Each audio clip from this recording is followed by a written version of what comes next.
ఒక గుహలకు వెళ్ళాలి అని మాకు ఒక మెసేజ్ వచ్చింది గురువు ద్వారా. గంగోత్రిలో ఉన్న మిత్రులారా బాగా వినండి, గంగోత్రి నుంచి నారాయణ పర్వతాలకు బయలుదేరాం. ఎక్కడున్నాయి ఈ నారాయణ పర్వతాలు తెలుసా అండి? గంగోత్రి నుంచి బద్రీనాథ్ మార్గం, గంగోత్రి నుంచి అడవుల్లో వెళుతుంటే బద్రికా మార్గంలో ఉండే నారాయణ పర్వతాలు, వీటిని ద్రోణగిరి పర్వతాలు అంటారు. ఈ ద్రోణగిరి అంటే అందరికీ మీకు తెలుస్తుంది, నారాయణ పర్వతాలు అంటే అందరికీ తెలియదు. ఈ ద్రోణగిరి ప్రాంతాన్ని నుంచి ఇంకా నడవాలి, ఏదో అలా కాదు, నారాయణ పర్వతాలు. నారాయణ పర్వతాలకు పైభాగం వెళ్ళేటప్పుడు ఇలా ఉంటుంది, ఇక కంప్లీట్గా ఇలా ఉంటుంది. మనం తాడేసుకొని కొంచెం కొంచెంగా వెళుతూ ఎన్నోసార్లు కింద పడి జారిపడి దెబ్బలు తగిలి మరలా నాకు ఈ కాలు దెబ్బ తగిలితే ఒక కట్టుకొని ఆ పర్వతాలు ఎక్కాం. ఎందుకు ఎక్కుతున్నా చెప్తాను. నాకు ఆ గుహ దగ్గరికి వెళ్తే మీకు తెలుస్తుంది ఆ గుహ చూడాలని.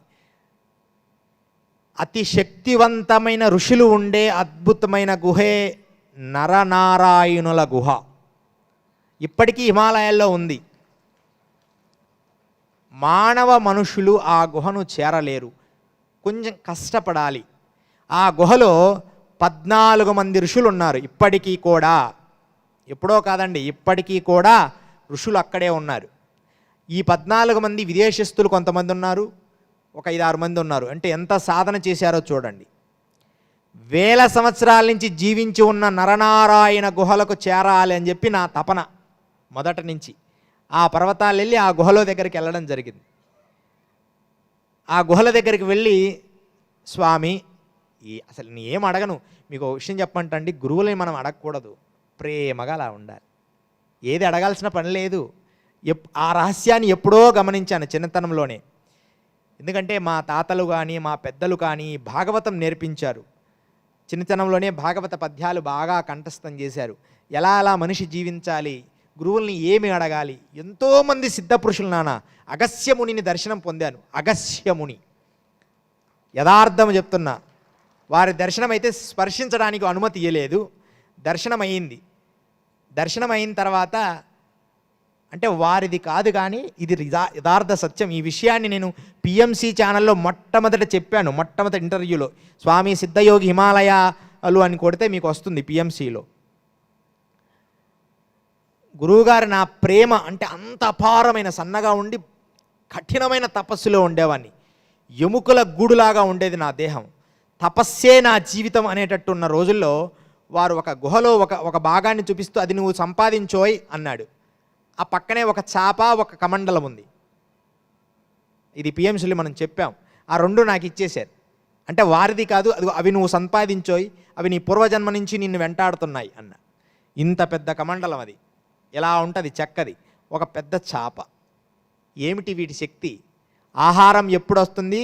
ఆ చాప మీద నేను జ్వాలాపర్వతాలకు వెళ్ళేవాడిని రోజు గుహలో సాధన చేయడానికి. దాని మీద కూర్చుంటే గాల్లో వెళ్ళిపోయేవి. ఇవన్నీ అందరూ నమ్మలేని నిజాలు. కానీ ప్రత్యక్షంగా చూసిన వాళ్ళు ఒకరిద్దరు ఉన్నారు.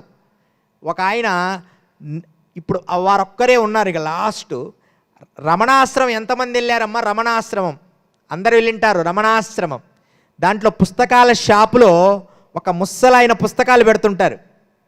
ఎవరైనా చూసారా? సత్యానంద స్వామిని ఇలా మెడకొకటి కట్టుకొని ఉంటాడు ముస్సలాయన. ఆ రమణాశ్రమంలో పుస్తకాల షాపులో ఉన్నారు. వారితో కలిసి మేమిద్దరం కలిసి వెళ్ళాము. ఆయన ఒక్కడే ప్రమాణం ఇప్పుడు నాకు. ఇక ఎవరు మిగతా వాళ్ళందరూ లేరు. ఆయన అలాగే హిమాలయాల్లో తిరిగాం. ఆయనతో కలిసి, మీరు ఎప్పుడైనా ఆయన ఒక్కరే ఉన్నారని అడగండి. ఆయనతో కలిసి నేను స్వామివారు కలిసి గోముఖ్ వెళ్ళాం. గోముఖ్ నుంచి తపోవనం, తపోవనం నుంచి రక్తవనం, రక్తవనం నుంచి చంద్రవనం, చంద్రవనం నుంచి నందనవనం. హిమాలయాల్లో అతి రహస్యమైన హిమాలయ పర్వతాలు, గ్లేషియర్ మంచు గడ్డల్లో పయనించాం. వారితో కలిసిపోయినప్పుడు 2 కుక్కలను కూడా తీసుకెళ్ళాం. 2 కుక్కలు మాకు సహకరించాయి. స్వామివారే ప్రమాణం. సత్యానంద స్వామి ఒక్కరే ఉన్నారు. ఎందుకంటే వారు ఎక్కడి వారంటే ఉత్తరకాశీలో, ఇప్పుడు గంభీరానంద స్వామి కూడా ఉన్నారు. ఉత్తరకాశీలో ఆత్మానంద పెద్ద గురువు గారు ఉండేవారు. వారి దగ్గర ఉండి ఇదంతా జరిగింది. వారు ఇప్పుడు పెద్దవారైపోయారు.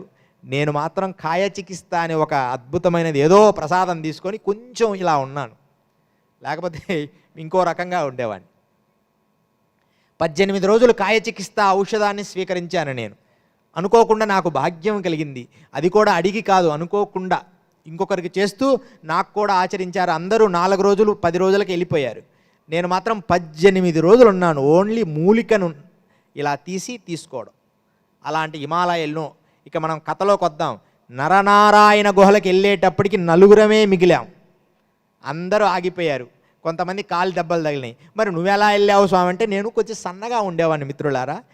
ఆత్మశక్తి ఎక్కువ ఉండేది, మనిషి సన్నగా ఉండేవాడిని. చిన్న గడ్డిపోస పట్టుకున్నా అది నన్ను మోయగలిగేది. అంటే మీరు చూడండి, అంటే కొంచెం బలమైన వాళ్ళు దాన్ని పట్టుకుంటే కిందికి వచ్చేది. నేను కొంచెం గడ్డిపోస అలా పట్టుకున్నా, కొంచెం బలం దొక్కితే దాన్ని అలా పట్టుకొని పర్వతాల పైకి వెళ్ళేవాడిని. ఒక చిన్న గొడ్డెల లాంటిది ఉండేది, దానితో అప్పుడప్పుడు ఈ సవరించుకునే వాళ్ళం. చిన్న ఏదన్నా మెట్టులాగా ఇలా నారాయణ పర్వతాలకు వెళ్ళినప్పుడు నరనారాయణ గుహల్లో గురువుల్ని కలిసి వాళ్ళని చూసినమ్మడే నిజమైన ఆత్మ చైతన్యం కలిపినప్పుడు వచ్చే అద్భుతమైన సన్నివేశం ఏంటమ్మా? అందరికీ తెలిసే ఉంటుంది. ఏంటి? దుఃఖమే. ఎమ్మడే కళ్ళకు నీళ్లు అలా కారిపోతున్నాయి.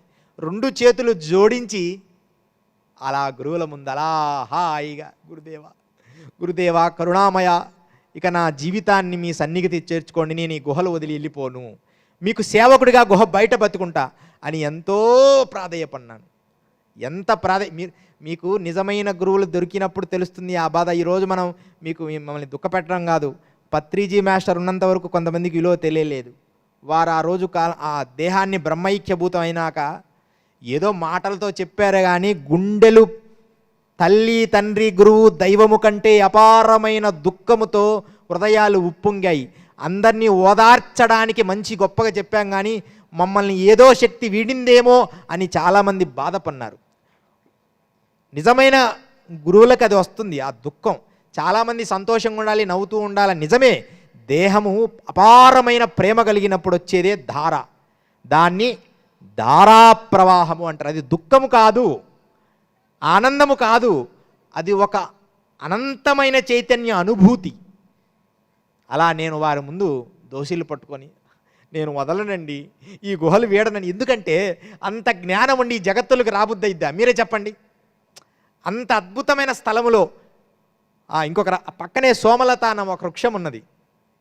నాకు ఒక లక్షణం ఉన్నదిలేండి, దేన్ని ఇంకా అంటే అప్పటికి అపార జ్ఞానం రాలేదు కానీ ఎమ్మడే నేను కొంచెం సోమలత అనే ఆకును తినడం కూడా జరిగింది.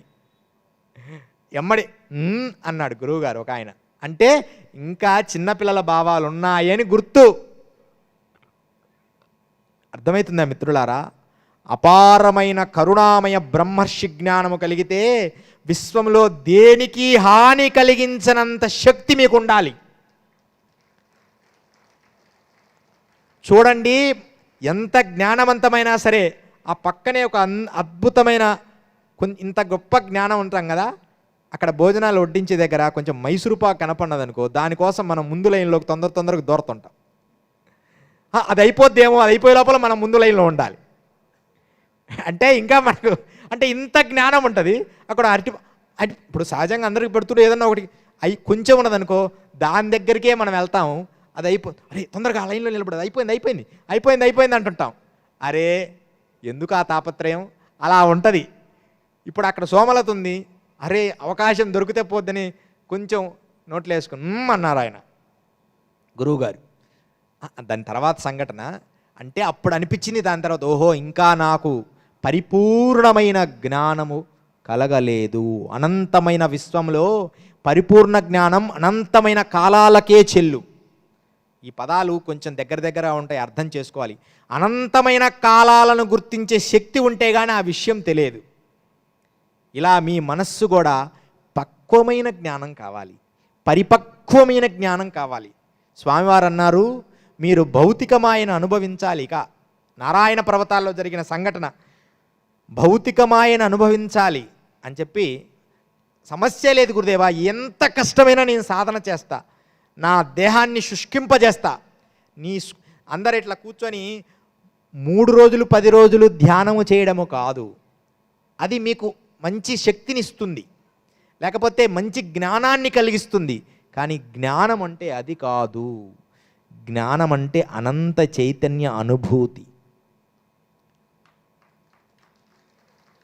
దాన్ని మనము ముక్కు పుటాల మీద సూక్ష్మంగా సూది మోపిన సందులాగా నీ అనంత చైతన్యంలో ఉండగలగాలి.